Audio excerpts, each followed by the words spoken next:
Nós vamos projetar aqui na tela grande, então eu vou falar aqui de pé, mas uma coisa que a gente tem que prestar muita atenção no que o Nelson falou, é que a pandemia, ou o conhecimento sobre a pandemia, é um alvo em movimento, porque ela vai mudando ao longo do tempo, e eu vou mostrar alguns exemplos para vocês, e é muito difícil você saber exatamente aonde você está naquele mapa. Então eu vou dar um exemplo para vocês.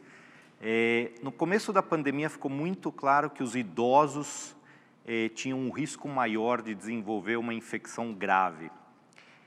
Isso foi verdade na primeira onda, mas nesta segunda onda existem alguns fatores que estão modulando. Primeiro, os jovens não aguentam mais ficar dentro de casa, coisa que os idosos ainda conseguem, eles saem mais, se expõem mais, se infectam mais. Paralelamente, os idosos estão começando, ou já no meio de serem vacinados, então a incidência no idoso cai, agora a incidência no jovem aumenta. Acontece que, enquanto no momento países de população mais idosa eram os mais afetados, agora países com populações mais jovens proporcionalmente são as mais afetadas, porque todos os países começaram a vacinação de uma maneira escalonada, vindo dos mais idosos para os mais jovens. Então é muito difícil eu comparar o que está acontecendo aqui hoje com o que está acontecendo num país que já tenha tido uma proporção de população maior vacinada, ou comparar o que está acontecendo aqui hoje com o que está acontecendo num país que tem uma proporção de uma população mais idosa, né? Então, o alvo ele vai se modificando ao longo do tempo e a gente tem que reconhecer isso com humildade e não ter a pretensão de que nós sabemos a solução para o problema como um todo, tá? Não existe uma solução. O Nelson falou, não existe uma bala mágica, mas vamos lá. O que eu queria compartilhar com vocês? O Instituto Oncoguia criou um radar, vocês já viram o radar ontem da oncologia como um todo, mas nós também fizemos um esforço, vamos dizer assim, para ver o impacto do Covid no que tange ao mundo do câncer. Então, o que nós chamamos de radar da Covid. E além disso, depois eu vou mostrar alguns slides para vocês sobre algumas das publicações que foram aparecendo ao longo da pandemia, mas obviamente lembrem, quando começou a pandemia, isso é uma novidade para todo mundo, e você para descrever o que está acontecendo numa pandemia, você não precisa de um laboratório sofisticado, você não precisa ser um cientista prêmio Nobel, você tem uma oportunidade ímpar de publicar. Então ocorreu uma chuva de publicações sobre o que acontecia nos mais diversos lugares do mundo em relação a populações afetadas pela pandemia. E essa chuva não necessariamente traz informações muito elucidativas. E eu vou mostrar um pouco disso para vocês.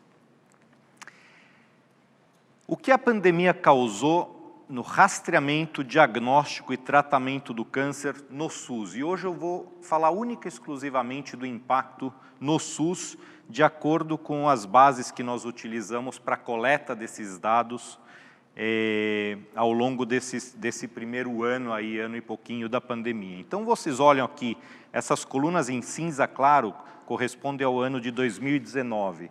As colunas pretas, mais escuras, são o ano de 2020 e em vermelho apenas 2 meses do ano de 2021. E vocês veem que se a gente pegar a partir de março do ano de 2020 até dezembro de 2020 e comparar isso com o ano anterior, do ponto de vista de colonoscopia, ocorreu uma redução extraordinariamente significativa de 36% no número de realizações de colonoscopias. Agora, vamos lembrar, no Brasil, não existe um programa de rastreamento com colonoscopia, ou seja, estas colonoscopias são investigação diagnóstica, na sua maioria, são para investigar queixas, sangramento conhecido intestinal. Então, deixar de fazer uma colonoscopia diagnóstica potencialmente deixa de diagnosticar um câncer de intestino naquele momento, e esse câncer vai ser diagnosticado mais tarde numa situação menos curável. Deixa eu passar aqui.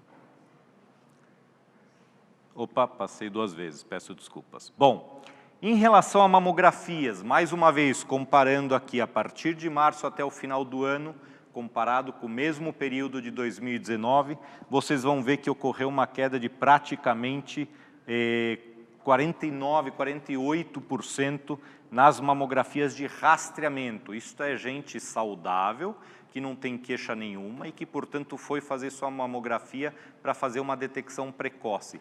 Este impacto de 1 ano potencialmente tem um impacto menor até do que deixar de fazer colonoscopias diagnósticas.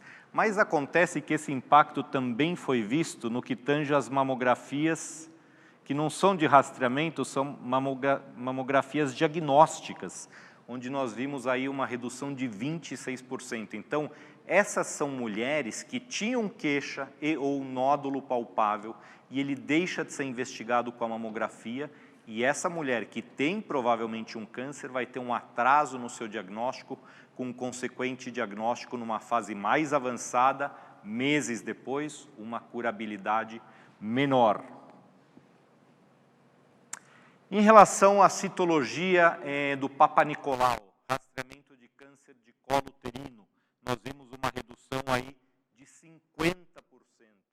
Vamos lembrar que enquanto a vacinação da população não atinge seus 70%, 80% da população de meninas, e até que esta população envelheça, nós, por enquanto, dependemos, para reduzir a mortalidade por câncer de colo de útero, nós dependemos do rastreamento com o Papa Nicolau. Então, você tem uma redução para metade dos Papa Nicolaus que eram feitos no ano anterior, que já não era nem o ideal, isso é potencialmente uma catástrofe no que tange a mais diagnósticos de câncer de colo de útero. Em relação à dosagem do PSA para câncer de próstata, aqui não está discriminado se isto era rastreamento, se isso era acompanhamento de doença metastática. Então, nós não conseguimos afirmar, com base apenas nessa redução de 30%, se isso realmente teria um impacto na sobrevida da população. Do ponto de vista de biópsias oncológicas, ocorreu uma redução também bastante significativa, de 39% praticamente, no número de biópsias, e isso, consequentemente, se você tem uma redução no número de biópsias, essa biópsia que deixou de ser feita para investigar um potencial câncer, ela vai acabar sendo feita mais tarde, meses ou anos depois, quando o câncer já estiver mais avançado. Então, todos estes atrasos, todas essas reduções implicam em uma só coisa: diagnóstico mais tardio, tratamento mais tardio, menor curabilidade do câncer. Em relação às cirurgias eletivas, aqui, curiosamente, para nossa surpresa até, a redução foi um pouco menor do que o esperado, em relação às cirurgias eletivas, tá? Isso aqui, obviamente, a gente se refere a cirurgias eletivas no que tange a oncologia. Nós não estamos falando de cirurgias eletivas ortopédicas ou outras coisas. Ocorreu uma redução de 16%. Isto, obviamente, pode ter um impacto, porque quem tem uma indicação cirúrgica oncológica é porque precisa dessa cirurgia imediatamente. Já passou o diagnóstico, né? Então, você já sabe que tem um câncer. Essa cirurgia não é uma emergência, não é uma urgência, porque não tem nenhum órgão obstruído, mas para que você cure o câncer, você realmente precisaria fazer esse procedimento. Então, estes 16% dos pacientes acabarão tendo que operar mais tarde ou começarão a fazer um tratamento que não é o ideal, não é o tratamento que tinha sido originalmente planejado. Tudo isso nos leva a ter uma preocupação muito grande com o que de fato está ocorrendo agora, que é uma onda, os pacientes estão chegando para nós em estágios de doença mais avançada. É uma onda de doença mais avançada, e isso atinge tanto a saúde pública quanto a saúde suplementar. E é uma situação difícil porque a curabilidade é menor, os tratamentos acabam sendo mais caros, mais agressivos, e isso vai durar, pode durar por anos até que a gente consiga voltar, vamos dizer assim, a um patamar anterior. Agora vamos falar um pouco das publicações pertinentes, porque isso é bem interessante. Então, uma das primeiras publicações, se não a primeira publicação pertinente à população de pacientes com câncer ao longo da pandemia, veio da China. E essa publicação, ela pegou de 1.590 casos diagnosticados com Covid, eles descobriram que tinha 18 casos de câncer, de pacientes com câncer. E o número 18 é muito pequeno, mas ainda assim eles foram ver o que aconteceu com esses 18 casos. E a realidade, o que vocês veem é que esses pacientes internaram mais em UTI, e quando iam para a UTI tinham maior taxa de intubação, e quando tinham maior taxa de intubação também tinham maior mortalidade. Então o prognóstico de um paciente com câncer e Covid era pior do que o prognóstico de um paciente sem câncer, mas com Covid. Depois disso veio uma publicação, essa daqui era de Nova York, quando começou a onda em Nova York dos casos. Isso aqui veio de um hospital, o Memorial Sloan Kettering Cancer Center, que é talvez o maior, ou o segundo maior hospital de câncer, o mais famoso hospital de câncer nos Estados Unidos. E aqui eles pegaram 2.000 pacientes testados e confirmados, 423 com Covid.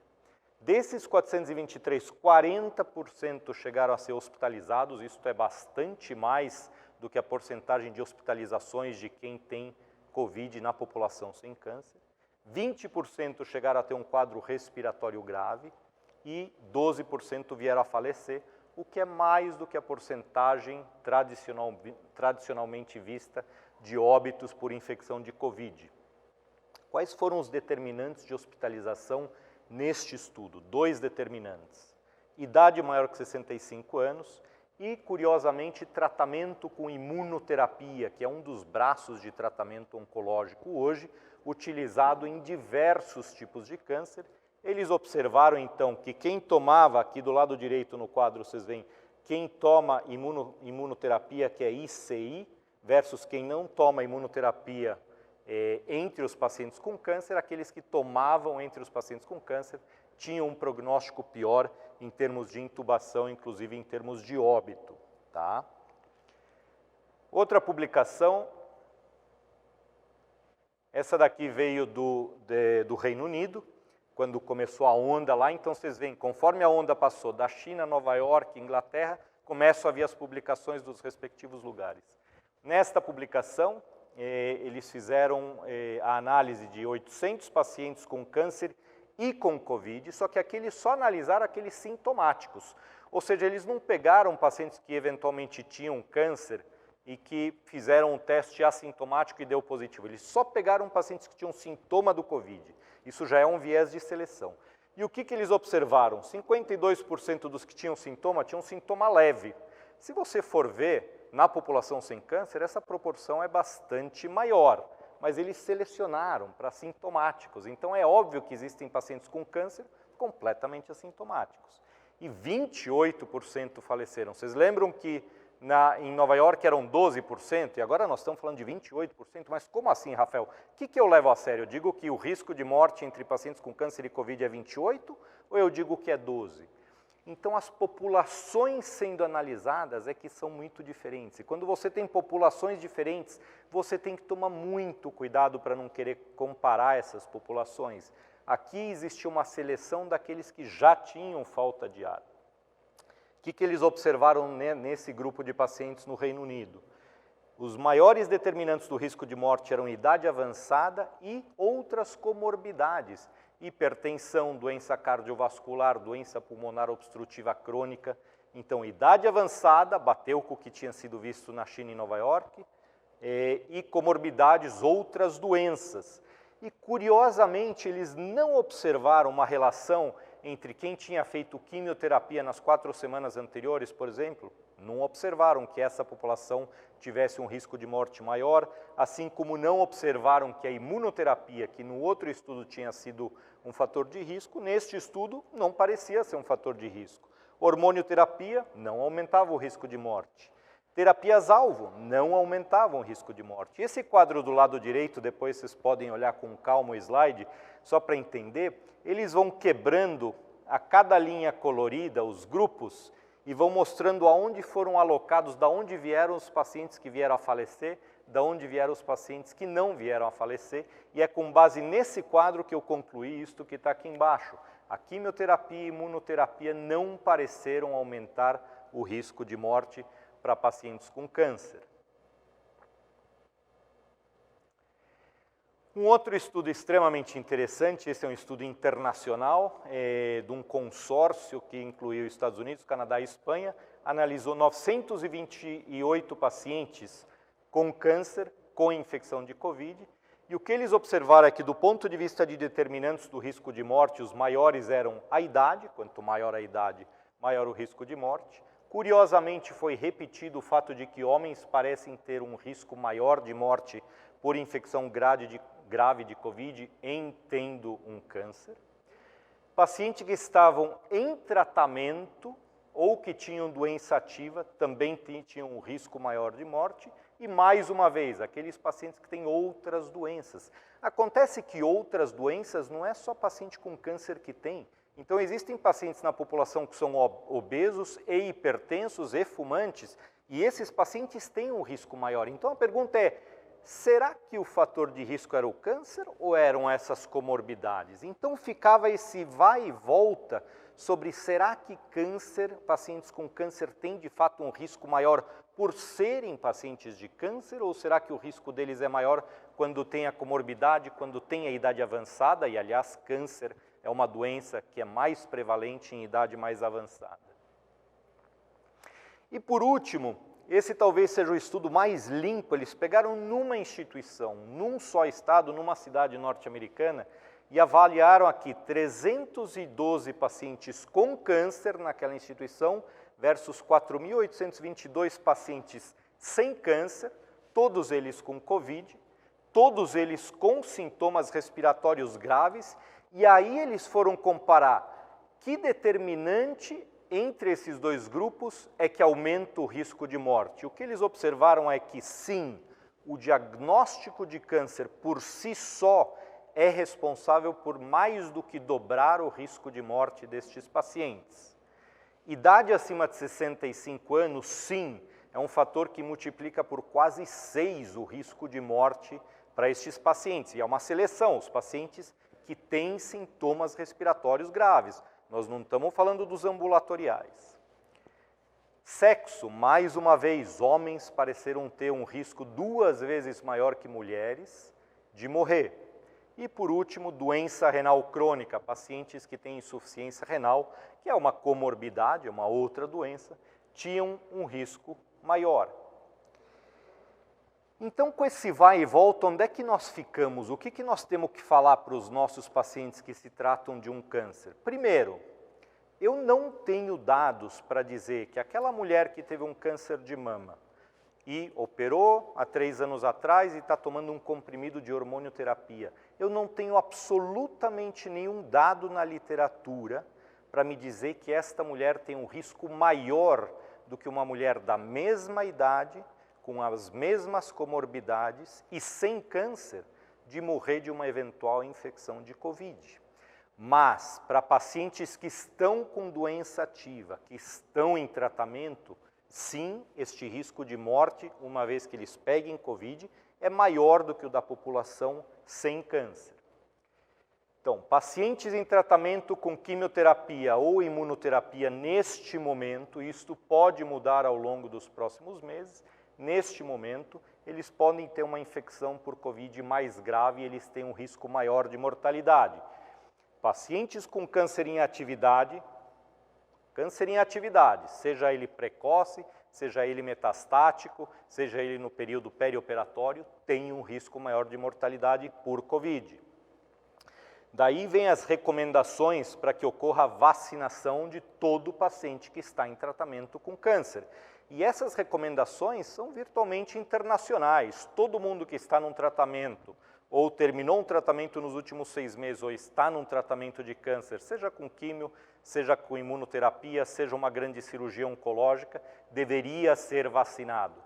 E o Plano Nacional de Vacinação ele vai flutuando aí ao longo do tempo, exigindo papéis, desexigindo papéis e assim por diante. Ele está mudando, mas existe um plano. Existe um plano e ele contempla a comorbidade de doenças crônicas, entre elas o câncer, e eles falam imunossuprimido, mas na verdade o câncer por si só é uma condição imunossupressora.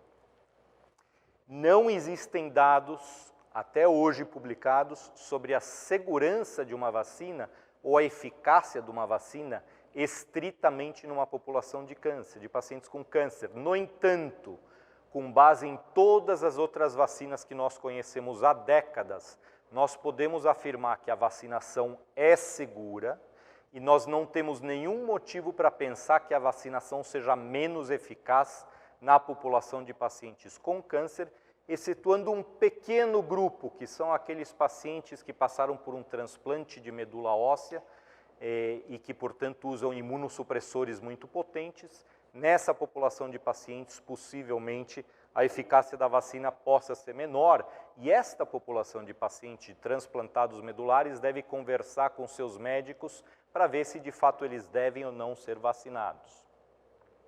Não há dados que indiquem um maior risco de uma eventual infecção de Covid em pacientes em tratamento com hormonioterapia, que a gente chama de adjuvante. Por que eu volto para esse ponto das mulheres com câncer de mama que tomam hormonioterapia? Primeiro, porque é o câncer mais prevalente no Brasil. E segundo, lembrem, ter tido um câncer e estar tomando um comprimido de hormonioterapia não é uma comorbidade crônica, tá? E se a gente começar a não ser responsável, extremamente responsável e criterioso com o que nós chamamos de prioritário, virtualmente todo mundo vai ser prioritário. Eu que tenho um pouco de sobrepeso, vou dizer agora, não, sobrepeso é grupo de risco, então eu quero entrar na priorização. Se gente como eu entrar na priorização, então não existe prioridade, todo mundo entra na lista. Então a gente tem que tomar muito cuidado com isso. E eu sei que pacientes que estão nos assistindo olham para isso, ouvem o que eu estou dizendo e dizem, puxa vida, mas como assim? O Rafael, o Instituto Oncoguia não está defendendo que o paciente com câncer seja prioritário? Sim, o paciente com câncer em tratamento deve ser priorizado, mas nós não podemos e não devemos abusar e tentar achar cada vez mais subgrupos para serem prioridade, porque senão ninguém é prioridade, é uma questão de demanda e de oferta. Com isso eu vou interromper aqui, depois eventualmente a gente responde perguntas. Muito obrigado.